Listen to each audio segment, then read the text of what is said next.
விஜய் அவர்களுக்கு எதிரான அந்த வருமான வரித்துறை அந்த வழக்கு அதில் 1,50,00,000 ரூபாய் அபராதம் விதித்தது செல்லும் சொல்லி தீர்ப்பு வழங்கியிருக்கிறாங்க. படித்தவங்களுக்கு கூட அதை ஃபாலோ பண்ணுறவங்களுக்கு மட்டும்தான் இது வருமான வரினா என்ன, டாக்ஸ் இவேஷன்னா என்னங்கிறதெல்லாம் புரியும். சாமானிய மக்களுக்கு இதெல்லாம் புரியவே புரியாது. போய் சொன்னீங்கன்னா என்ன சொல்லுவாங்கன்னா, கருப்பு பணமா, கருப்பு பணம் அவர்கிட்ட மட்டும்தான் இருக்கான்னு கேட்பாங்க. கேள்வி மக்கள் மத்தியில் எடுபடுமான்னு கேட்டிங்கன்னா, புதுசாக வராரு, இதுக்கு முன்னாடி எந்த விமர்சனங்களையும் சம்பாதிச்சு வைக்கல. ஆனால் இந்த ஒரு விஷயம் அவர் மேலே இருக்கிற நம்பிக்கையை சிறிதள வேணும் குறைக்கும் அப்படின்னு அது யார் கொண்டு போறா மக்கள் கிட்டன்னு நான் கேட்குறேன். இந்த கட்சி இப்போ திமுகவோ இல்லை அதிமுகவோ மக்கள் கிட்ட போயிட்டு இவர் வருமான வரியே கட்டாதவர்னு சொல்லுவாங்களான்னு கேட்குறேன். தாவேகா தரப்பு கருத்தின்படி அந்த கரூர் சம்பவத்தின் கூட இப்போ ஆளும் அரசு தான் தாவேகா குற்றம் சொல்றாங்க. ஜனநாயக விவகாரம் இதெல்லாம் விஜய்க்கு கொடுக்கப்படுகிற நெருக்கடிகளாக மக்கள் பார்க்கிறார்களா? விஜய்க்கு கொடுக்குற நெருக்கடியா விஜயே இன்னும் அதை பத்தி பேசுறாங்க. அதிமுகவையும் தாவேகாவையும் சண்டையிட வைத்து விட்டு குளிர் காய்கிறது திமுக. டிஎம்கே ரோல் என்னன்னு நான் கேட்கிறேன். தாவேகாவினருடைய ஃபோக்கஸ் திமுக பக்கத்துல இருந்து அதிமுகவுக்கும் மாறி இருக்கிறது உண்மை. அது அதிமுக கவலைப்படுறாங்க, ஃபோக்கஸ் இவங்களுக்கு இந்த பக்கம் மாறி இருக்குன்னு சொல்லிட்டு. ஆனா கட்சியை ஆரம்பிச்சதுல இருந்தே தாவேகாவினுடைய முதல் ஃபோக்கஸ் ஏடிஎம்கே தான். அண்ணாமலை அவர்களினுடைய அந்த திடீர் பின்வாங்கல் அவர் சொன்ன காரணங்கள் தான் இருக்கும்னு எடுத்துக்கலாமா? கட்சிக்குள்ள வேற ஏதாவது பிரச்சனைகள் இருக்குல்ல? அவர் சொன்ன காரணம் உண்மை. பட் ஆனா அவர் அதை தவிர்க்கிறதுக்கு காரணம் அவரை 6 தொகுதியில சுருக்குறது அவருக்கு பிடிக்கும். நிறைய பேருக்கு விஜயோட போலாமாங்கிற எண்ணம் இருக்கு. ஆனா அந்த எண்ணம் எண்ணமாவே இருக்கிறது. ஏன்னா விஜய் பக்கத்துல இருந்து இப்ப நடக்கின்ற அரசியல் நிகழ்வுகளை எல்லாம் பார்க்கும் பொழுது விஜய் டீல் பண்ணுவாரா இல்ல விஜயோடைய அட்வைசர்ஸ் டீல் பண்ணுவாங்களா அப்படிங்கிற எந்த கட்சியுமே போகாத நேரத்துல நம்ம எப்படி போலாங்கிற பிரச்சனைகள்லாம் காங்கிரஸுக்கும் இருக்கிறது. ஸோ அவருடைய ஸ்ட்ரென்த் அவரை ப்ரூவ் பண்ண பிறகு காங்கிரஸ் போகும்.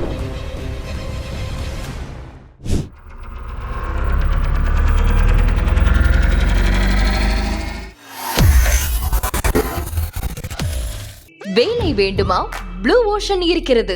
10th 12th டிப்ளமோ டிகிரி படித்தவர்களுக்கு உணவு, தங்குமிடம், இஎஸ்ஐ, பிஎஃப், இன்சூரன்ஸ் உள்ளிட்ட சலுகைகளுடன் அனுபவத்திற்கேற்ற நல்ல சம்பளம் 15,000 முதல் 30,000 வரை. பெண்களுக்கு முன்னுரிமை. 2,000க்கும் மேற்பட்ட வேலை வாய்ப்புகள் உள்ளன. இப்போதே தொடர்பு கொள்ளுங்கள். Blue ocean.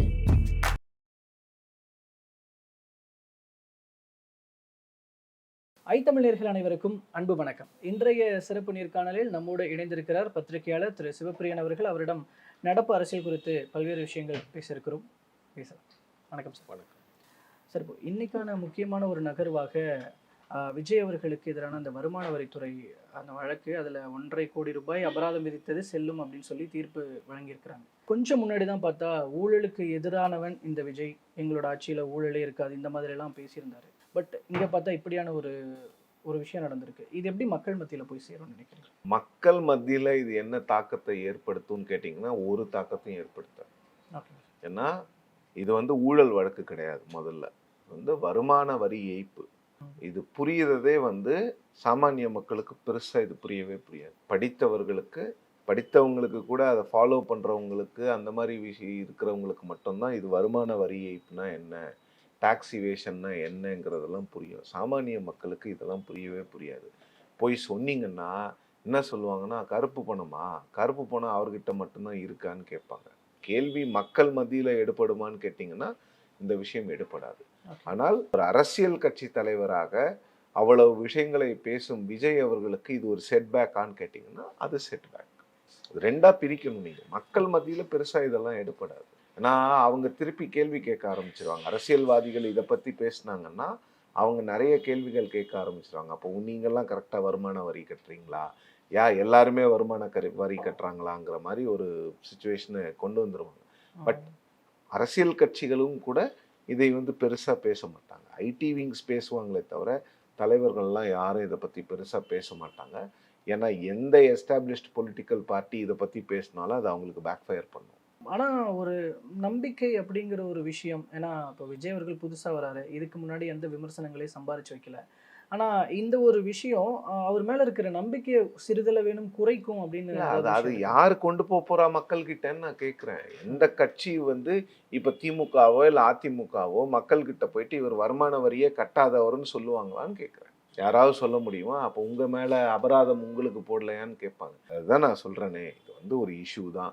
அவர் அப்படி பண்ணியிருக்கலாமா கூடாதான்னு கேட்டிங்கன்னா நிச்சயமாக பண்ணியிருக்க கூடாது. அவர் ஏன் டேக்ஸ் இவேட் பண்ணணும்னு நான் கேள்வி கேட்கலாம், நியாயமான கேள்வி தான்.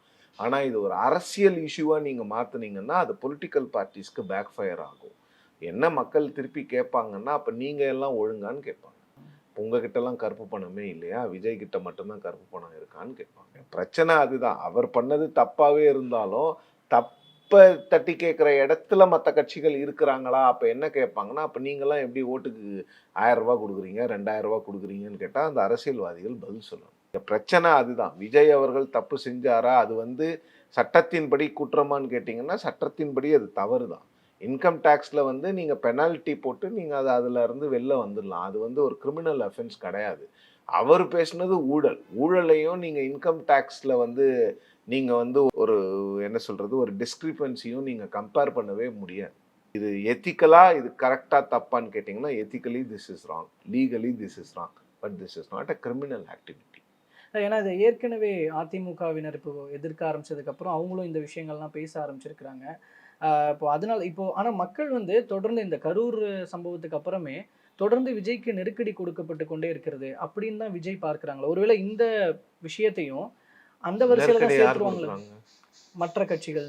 திமுக, பாஜக இந்த வரிசையில அப்படி ஒரு பார்வை திமுக என்ன நெருக்கடி கொடுத்தாங்க? திமுகவும் அதிமுகவும் விஜய்க்கு என்ன நெருக்கடி கொடுத்தாங்க? இல்ல, தாவேகா தரப்பு கருத்தின்படி அந்த கரூர் சம்பவத்தின் கூட இப்போ ஆளும் அரசை தான் தாவேகா குற்றம் சாட்டுறாங்க.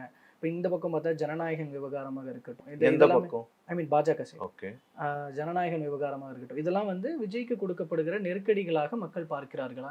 அப்படி இல்லை, விஜய்க்கு கொடுக்குற நெருக்கடியா விஜயே இன்னும் அதை பற்றி பேசலை. இப்போ மக்கள் பார்க்குறாங்களா இல்லையாங்கிறது எலெக்ஷனில் மட்டும்தான் தெரிய வரும்.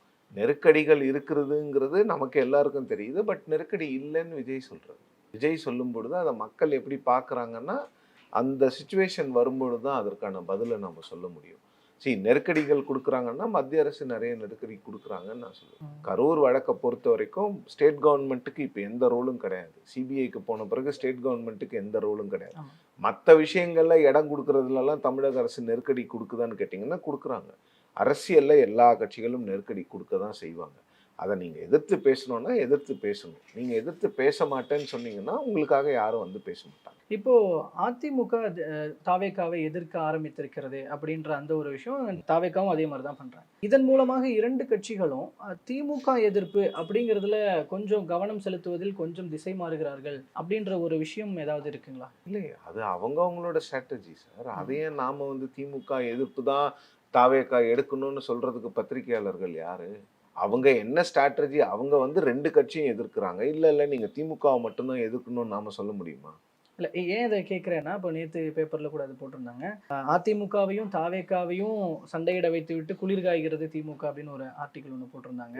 எந்த பேப்பரில் போட்டிருந்தாங்க? ஆக்சுவலி அது தினமலரில் வந்திருந்தது. ஓகே, அப்போ இந்த இடத்துல அவர்கள் இரண்டு பேரும் வந்து டிஎம்கே ரோல் என்னன்னு நான் கேட்குறேன். விஜய் வந்து அதிமுகவையும் திட்டினாரு, திமுகவையும் திட்டினாரு. திமுக ஐடி விங் 1.5 வருஷமா அவர் கிரிட்டிசைஸ் பண்ணிட்டு இருக்காங்க. அதிமுகவை இப்போதான் திட்ட ஆரம்பிச்சிருக்காரு. அதிமுக ஐடி விங் அவரை கிரிட்டிசைஸ் பண்ணுறாங்க. கவுண்டர் கிரிட்டிசைஸ் பண்ணுறதுக்கு டிவிகேவுடைய ஐடி விங் வருது. இதில் டிஎம்கே எங்கேருந்து வந்ததுன்னு கேட்குறேன்.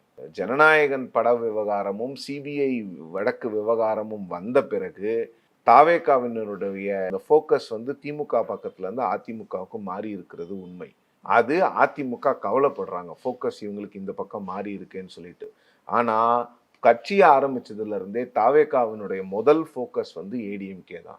ஏடிஎம்கேவோட ஓட்ஸை ரெடியூஸ் பண்ணால் மட்டும்தான், ஏடிஎம்கேங்கிற பார்ட்டி இல்லாமல் போனால் மட்டும்தான் தாவேகாங்கிற பார்ட்டிக்கு இங்கே இடம் இருக்குது. ஏன்னா தாவேகாவுக்கும் ஏடிஎம்கேக்கும் ஒரே குறிக்கோள் தான், ஆன்டி டிஎம்கே. ஒரே ஒரு இஷ்யூவை வச்சுக்கிட்டு ரெண்டு கட்சி இங்கே வந்து அரசியல் பண்ண முடியாது. தாவேகாவினுடைய ஃபர்ஸ்ட் டார்கெட் ஏடிஎம்கே. அது ஏடிஎம்கேக்கு ரொம்ப லேட்டாக புரிஞ்சிருக்கு, அவ்வளோதான். தாவேகா வந்து ஏடிஎம்கே இருக்கிற வரையும் தாவேகாவால் டிஎம்கேவுடைய பிரைமரி சேலஞ்சராக எமர்ஜ் ஆக முடியாது. ஏடிஎம்கேவை தள்ளிட்டு எமர்ஜ் ஆகிற அளவுக்கு இந்த ஃபர்ஸ்ட் எலெக்ஷனில் தாவேகாவால் முடியுமான்னு கேட்டிங்கன்னா எனக்கு தெரிஞ்சு ரொம்ப கஷ்டம். அது தேர்தல் வரைக்கும் நம்ம வெயிட் பண்ணி தான் பார்க்கணும் எப்படி நடக்குதுன்னு. ஆனால் அதிமுகவை பொறுத்த வரையில் அவங்க தான் ஃபர்ஸ்ட் டார்கெட் டிவிகேக்கு. அவங்கள அதிமுக இல்லாத பட்சத்தில் தான் திமுகவை தாவேகா எதிர்க்க முடியும். அதிமுக தான் இன்னைக்கு வரைக்கும் திமுகவுக்கு பிரைமரி சேலஞ்சர். திமுகவுக்கு அடுத்து எதிர்க்கட்சியாக இருப்பது இன்னைக்கு அதிமுக தானே தவிர தாவேகா கிடையாது. அதனால தாவேகாவுக்கு திமுகவை எதிர்க்கணும்னா முதல்ல அவங்க அதிமுகவை எதிர்க்கணும். இந்த எதிர்ப்புன்றது ஜனவரியில இருந்து தானே கிட்டத்தட்ட ஆரம்பிச்சிருக்கு. ஏன் அதுக்கு முன்னாடி அதிமுக பத்தி பெருசா எதுவும் பேசல அப்படின்ற ஒரு யதார்த்தமான ஒரு கேள்வி வரும்ல. ஒருவேளை அதிமுகவை தான் இது பண்ணணும் அப்படின்னா இல்ல நேர்காணல். ஆமா, அவங்க அதிமுகவை தான் எதிர்க்கிறதுக்கு ட்ரை பண்ணிட்டு இருக்கிறாங்க. அதிமுக அதை புரிஞ்சிக்கல. இப்போ வேற வழி இல்லை. பாஜகவை கிரிட்டிசைஸ் பண்ண மாட்டேன்றீங்க, அதிமுகவை கிரிட்டிசைஸ் பண்ண மாட்டேங்கிறீங்கன்னு வெளிப்படையா எல்லாரும் குற்றம் சாட்டும் பொழுது விஜய் அவர்கள் அதிமுகவையும் குற்றம் சாட்டுறாரு வெளிப்படையா. அவருக்கு தேவை அதிமுகவினுடைய வாக்குகள் மட்டும்தான், அதிமுகங்கிற கட்சி கிடையாது. திமுக எதிர்ப்பு வாக்குகள் அதிமுகவுக்கு போகாம எனக்கு வரணுங்கிறாரு. அதுதான் விஜய் அவர்களுடைய ஒரு பிளானா இருக்குது. ஸோ அப்போ அதிமுக வந்து ரொம்ப நாள் என்ன நினைச்சிட்டு இருந்தாங்கன்னா, விஜய் நம்மளை டார்கெட் பண்ண மாட்டாரு, அவரை வந்து ஒரு பொட்டன்ஷியல் அலையன்ஸ் பார்ட்னரா பார்த்துட்டு இருந்தாங்க. இப்போ விஜய் அலையன்ஸ்குள்ள வரமாட்டாருன்னு தெரிஞ்சு போச்சு. இன்னொன்று அதிமுகவையும் கிரிட்டிசைஸ் பண்ண ஆரம்பிச்ச பிறகு அவங்களுக்கு வேற வழி இல்லை, அவங்க அடிக்கதான் அடிப்பாங்க. எஸ்பெஷலி எனக்கு ஆக்சுவலி ஒரு டவுட் வந்ததுங்க சார். இப்போ அந்த சிபிஐ விசாரணைகளுக்கெல்லாம் டெல்லி போயிட்டு வந்ததுக்கு அப்புறம் தான் விஜய் கிட்ட அதிமுகவை அடித்து பேசுவதற்கான செயல்பாடுகளை ஆரம்பித்திருக்கிறதோ அப்படின்ற ஒரு கேள்வி எனக்கு வருது. இல்ல நான் ஒரு அந்த சின்ன கேள்விக்கு நீங்க விஜய் கிட்டையும் விஜயோடைய கட்சி இல்ல அப்படி பார்க்கலாமா? அதற்கு என்கிட்ட பதில் இல்லை. அண்ணாமலை அவர்களினுடைய அந்த திடீர் பின்வாங்கல் அந்த பொறுப்புகள்ல இருந்து அப்பாவோட உடல்நலம் காரணம் காட்டி அதனுடைய பின்னணி என்னவா தான் இருக்கும்னு அப்படி அவர் சொன்ன காரணங்கள் தான் இருக்கும்னு எடுத்துக்கலாமா? கட்சிக்குள்ள வேற ஏதாவது பிரச்சனைகள் இல்ல இருக்கு? அவர் சொன்ன காரணம் உண்மை, உங்க அப்பாவுக்கு உடம்பு சரியில்லைங்கிறது உண்மை. பட் ஆனா அவர் அதை தவிர்க்கிறதுக்கு காரணம் வந்து அவரை 6 தொகுதியில சுருக்குறது அவருக்கு பிடிக்கல. அதுதான் அவரோட ப்ரெஸ் மீட்ல இருந்து நான் புரிஞ்சுக்கிற ஒரே விஷயம் அதுதான். என்னால் 6 தொகுதிக்கு மட்டும் இன்சார்ஜாக இருக்க முடியாது. நான் மாநிலம் முழுவதும் சுற்றுப்பயணம் செய்ய வேண்டிய ஆள். நான் மாநிலம் முழுவதும் போய் பிஜேபி கேண்டிடேட்ஸ்க்கு சுற்றுப்பயணம் பண்ணுவேனே தவிர 6 தொகுதியில் நான் முடங்கி கிடக்க மாட்டேங்கிறது தான் அண்ணாமலை சொல்கிறாரு. ஒரு மாநில தலைவரை கொண்டு போய் 6 தொகுதிக்கு மட்டும் நீங்கள் இன்சார்ஜாக இருங்கன்னு சொல்கிறது நியாயம் கிடையாது. ஒருவேளை மத்திய பாஜக ஒரு பொட்டன்ஷியலை குறைத்து மதிப்பிடுறாங்களோ இல்லை, அப்படின்னு இது மத்திய பாஜகவே இது கொடுக்கலையே. நயினார் நாகேந்திரன் அவர்கள் கொடுத்த அறிக்கை தானே அது, அவரோட லெட்டர் பேட்ல தான் கொடுத்துருக்குறேன். இது மத்திய பாஜக இதில் தலையிட்ட மாதிரி எனக்கு தெரியல. சார் இதில் இன்னொரு முக்கியமான விஷயம்னு பார்த்தா, நான் அடுத்து பாஜக அதிமுக தொகுதி பங்கீடு அப்படிங்கிறதுல வந்து இப்போ சில ஆர்டிகல்ஸ் போட்டிருந்தாங்க. ஒரு 52 தொகுதிகள் பலமாக இருக்கிறது, ஆனால் அது அதிமுக பலம் வாய்ந்த தொகுதிகளும் அதில் இருக்குது அப்படின்ற போது இந்த தொகுதி பங்கீடு சுமூகமாக நடைபெறுமா அப்படின்னு ஒரு கேள்வி எழுது. இது எதை நோக்கி போகும்? ஏன்னா அலையன்ஸ் உடையாது. ஓகே, ஏன்னா ஏற்கனவே அலையன்ஸ் பாஜக உடையாது. அதிமுக அலையன்ஸ் ஜெல் ஆகலைன்ற ஒரு விமர்சனம் இல்ல ஏற்கனவே ஜெல் இருந்துட்டு ஆகலைங்கிறதுலாம் உண்மை. பட் அலையன்ஸ் இதுக்கு மேல எந்த அலையன்ஸும் உடையறதுக்கான வாய்ப்புகளை நான் பார்க்கல. ஸோ அவங்களுக்குள்ள டிஃப்ரென்சஸ் இருந்தால் அந்த டிஃப்ரென்சஸை உட்காந்து எல்லாரும் டிஃப்ரென்சஸை ஓவர் கம் பண்ணி எந்த அளவுக்கு காம்ப்ரமைஸ் பண்ண முடியுமோ அந்த அளவுக்கு காம்ப்ரமைஸ் பண்ணி தான் பண்ணுவாங்க. திமுக கூட்டணிக்கு வந்தோம் அப்படின்னா அங்க காங்கிரஸ் தொடர்ந்து ஒரு அழுத்தம் ஒரு நெருக்கடி கொடுத்துட்டே இருக்கிறாங்க. இப்போ ஒரு குழு அமைக்கப்படும் அப்படிங்கிற ஒரு அறிவிப்பு திமுக தரப்புல இருந்து ஒரு செய்தி வந்திருக்கு. வரலையே இல்ல, ஐ மீன் ஒரு முடிவு வந்திருக்கிறதாக ஒரு தகவல் வந்துட்டு இருக்கு இல்லைங்களா? இல்ல, குழு எப்பவுமே அமைப்பாங்கங்க. குழு அமைக்காம திமுக வந்து பேச்சுவார்த்தை நடத்தாது. குழு அமைப்பாங்க நிச்சயமா. ஆனா அந்த குழுவை ஏன் நீங்க டிசம்பர்லயே அமைக்கலன்னு காங்கிரஸ் கேட்டாங்க. நாங்க எங்களுக்கு எப்ப தோணுதோ அப்பதான் அமைப்போம்னு சொல்லிட்டு திமுக சொன்னாங்க. தேர்தல் நெருக்கத்துல அமைப்போம்னு சொன்னாங்க. ஆனா இப்போ நம்ம பேசுற வரைக்கும் அந்த குழு அமைச்ச மாதிரி எனக்கு தகவல் இல்லை. காங்கிரஸோட குரலை திமுக எப்படி பார்த்துட்டு இருக்கு நினைக்கிறீங்க? இல்ல, திமுக காங்கிரஸ் வந்து போயிடக்கூடாதுங்கிறதுக்காக தான் கனிமொழி அவர்களை டெல்லிக்கு அனுப்பி திரு ராகுல் காந்தி அவர்களிடமும் மல்லிகார்ஜுன கர்கேவிடமும் பேசி கொண்டிருக்கிறார்கள். காங்கிரஸுக்கும் திமுக அலையன்ஸை விட்டு போகக்கூடாதுங்கிறதுக்காக தான் கனிமொழி அவர்களுக்கு அப்பாயின்மெண்ட் கொடுக்குறாங்க.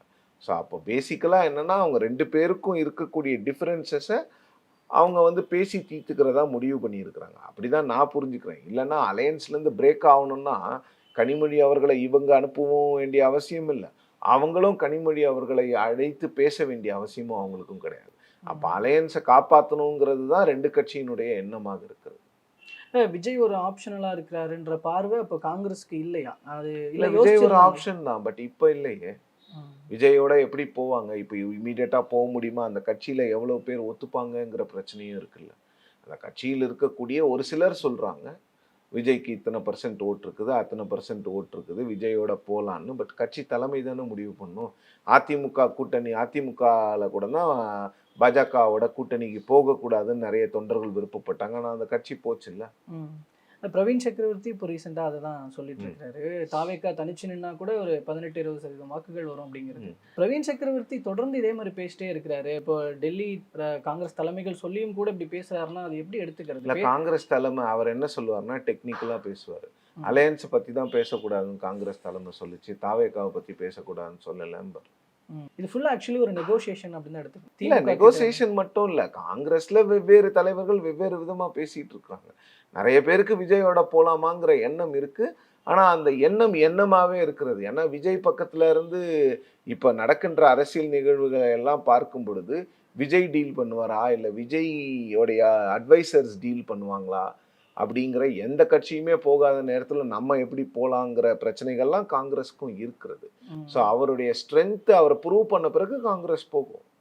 முதல் எலெக்ஷனில் போவாங்களான்னு தெரியல. முதல் எலெக்ஷனை பொறுத்த வரைக்கும் விஜய்க்கும் பெட்டர் அவர் தனியாக நிற்கிறது தான் அவருக்கு பெட்டர். ஏன்னா அப்போ தான் அவரோட இண்டிவிஜுவல் ஸ்ட்ரென்த் என்னன்னு அவருக்கு தெரியும்.